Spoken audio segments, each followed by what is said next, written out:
Just এই কয়েক মিনিটের ভিডিওটি দেখার পর তোমরা বাংলার যে কোনো গদ্য কবিতার প্রশ্ন উত্তর বানিয়ে লিখতে পারবে। তোমরা দেরি না করে এখনই ভিডিওটি দেখো এবং মন দিয়ে পুরো ভিডিওটি স্কিপ না করে দেখো। আমি কথা দিচ্ছি এই ভিডিওটি দেখার পর তোমাদের বড় প্রশ্ন সম্পর্কে যে ভীতি সেটা একেবারে দূর হয়ে যাবে। তো দেখো, প্রথমেই আমি তোমাদের কাছে একটা প্রশ্ন করতে চাই। ধরো তুমি একটা সিনেমা দেখে এলে, সিনেমাটা দেখার পরে তোমার বন্ধু জিজ্ঞাসা করলো বাড়িতে আসার পরে, কিরে তুই কেমন সিনেমাটা দেখলি, কি হয়েছে সিনেমার এটা কেন হলো ওটা কেন হলো জিজ্ঞাসা করলে তুমি বলতে পারবে না। অথবা ধরো এটা মজা করেই বলি, তোমার পাশের বাড়িতে ক্যাসাল ঝগড়া ঝামেলা হচ্ছে, পুরো ঝগড়া হচ্ছে। এরপর যদি কেউ জিজ্ঞাসা করে তোমাকে, কিরে ওই বাড়িতে কী হলো রে, কে কী বললো রে, তুমি কিন্তু সব খুঁটিয়ে খুঁটিয়ে বলতে পারবে। বাংলা গল্প কবিতাও ঠিক এই রকমই একটা মজার বিষয়, একটা কাহিনী মনে করবে।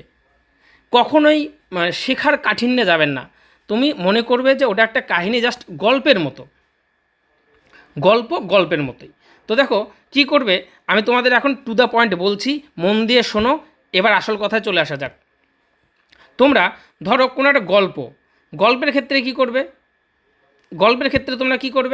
গল্প তোমরা ভালো করে রিডিং পড়ো, টেক্সট তোমাকে পড়তে হবে, কোনো নোটস বইয়ের দরকার নেই, কোনো নোটসের দরকার নেই, তোমাকে গল্পটাকে ভালো করে পড়ে নিতে হবে।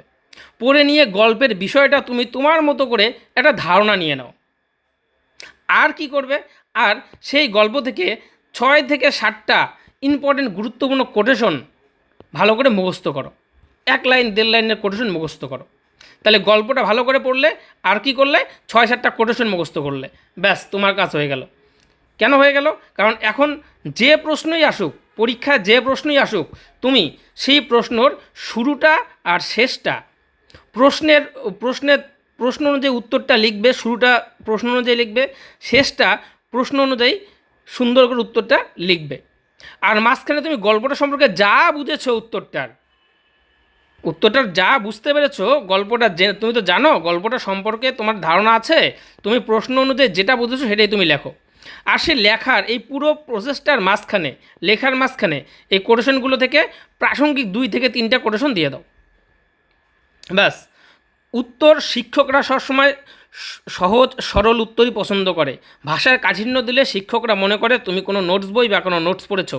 কিন্তু তুমি যদি সহজ সরল ভাষায় লেখো আর তুমি যদি 2-3টা কোটেশন দাও, তাহলে টিচার মনে করবে তুমি উত্তরটা বানিয়ে লিখেছো এবং তোমার টেক্সট ভালো করে পড়া আছে জন্য তুমি কোটেশনগুলো দিতে পারলে, ব্যাস ফুল মার্কস একদম পাক্কা।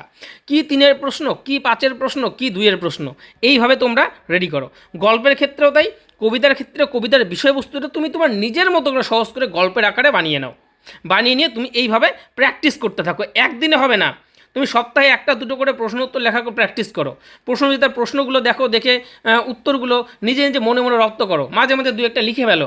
দেখবে প্রথম দিকে হয়তো খুব একটা ভালো হবে না, কিন্তু আস্তে আস্তে তুমি বানিয়ে লেখায় এক্সপার্ট হয়ে যাবে। আর শর্ট প্রশ্ন এমসিকিউ নিয়ে তো কোনো চিন্তাই নেই। কেন চিন্তা নেই? কারণ তোমার টেক্সট ভালো করে পড়া আছে, যে প্রশ্নে আসুক তুমি ঠিক অ্যান্সার করতে পারবে। হ্যাঁ, তবে প্রবন্ধর ক্ষেত্রে একটু আলাদা, ওটা তোমাকে একটু পড়তে হবে। আর গল্প কবিতার ক্ষেত্রে আরেকটা টিপস দিয়ে দিচ্ছি, সেটা হচ্ছে প্রত্যেকটা গল্প কবিতা থেকে 4 থেকে 5টা এমসিকিউ মানে শর্ট প্রশ্ন একটু শিখে নেবে।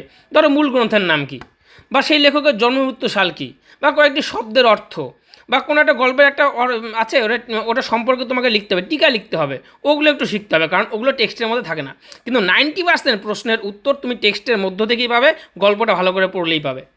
এইভাবে প্র্যাকটিস করতে থাকো, আমি কথা দিচ্ছি 1 থেকে 2 মাসের মধ্যে তুমি বানিয়ে লেখায় তুমি এক্সপার্ট হয়ে উঠবে। তোমার বানিয়ে লেখার প্রশ্ন উত্তরে টিচাররা ভালো নম্বর, ফুল মার্কস দিতে বাধ্য থাকবে। অবশ্যই এই কথাগুলি মন দিয়ে শোনো এবং প্র্যাকটিস করো, আর অবশ্যই বন্ধুদের শেয়ার করে দাও। আর আমার নতুন চ্যানেল তোমরা জানো, চ্যানেলটি সাবস্ক্রাইব যারা করোনি তারা অবশ্যই সাবস্ক্রাইব করে নিও, আর একটি কমেন্ট করো এরপরে কোন টপিকের ভিডিও চাও। তবে আমি জানিয়ে রাখি, তোমাদের নেক্সট ভিডিওগুলো আরও ইম্পর্টেন্ট হতে চলেছে। তোমাদের কিন্তু রচনা কীভাবে লিখতে হয়, না কমন পড়লেও লিখে 7, 8, 9 পাওয়া যায়, সেই বুদ্ধি কিন্তু দিয়ে দিয়েছি। এবার আজকে বড় প্রশ্নের টিপসটাও দিয়ে দিলাম। সবাই ভালো থেকো, ধন্যবাদ।